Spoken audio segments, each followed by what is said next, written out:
sulat kasi na yung mga kapatid ko. Sabi na, uy, plan your eulogy. Write it down. During that time, I can't think of anything. All I can think of na, I don't wanna say anything sad. I want to remember mom na masaya. So si mama kasi, tapang yan. Lalabagay niyang patayo. Ako sabi sa inyo. Maliit pa lang ako, feeling ko may favorite child. Ako lang mo.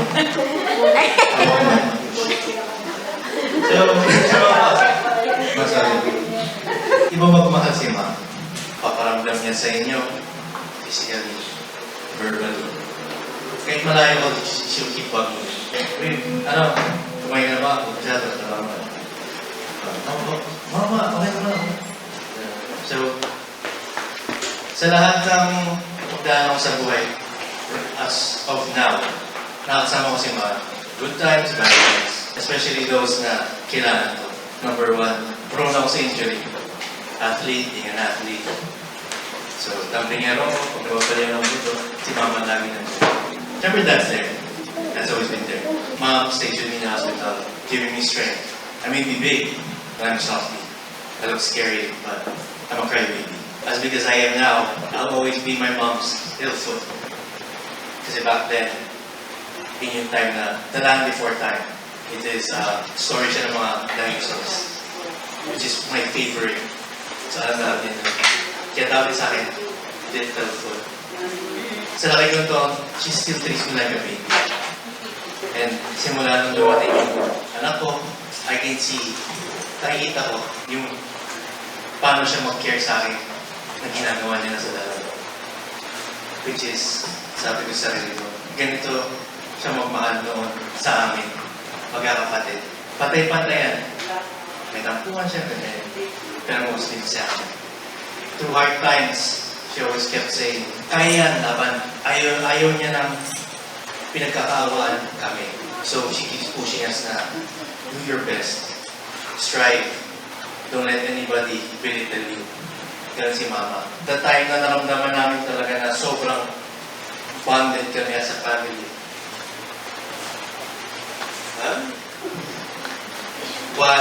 Then, sabi ko kay Mama daw yan. Okay lang naman. Yung Okay lang umiyak. time na nagka-COVID kami lahat. This was 2020. 2021. We were isolated. Si Mama at ng kapatid ko, they were 50-50 back then. All the hospitals were full.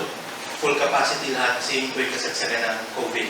A lot of people dying, numbers were raising. So, we spoke to one another, kept texting every morning na, uy, wake up ba? So, it's just a reminder na, oo naman, ikaw ba?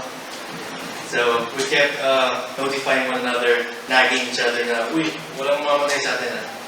Kailangan hanggang dulo maano natin ito. O surpass natin ito. And we are so proud. Lalo na si Mike, si Dad.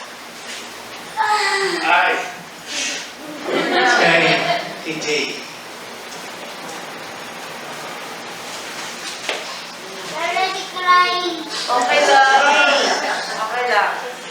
Don't worry. Ma, alam ko na, patatlo lang kami. Pagkakapatid. Pero thank you. Andyan si Jay. Just tiny. Ate, sisinimulan mo umiyak eh. Tuloy. Si Jay, inasikaso niya kami lahat. If it weren't for her, I'm really sure, back then, 2021, wala na si Ma. Wala na rin si Oops, I'm sure.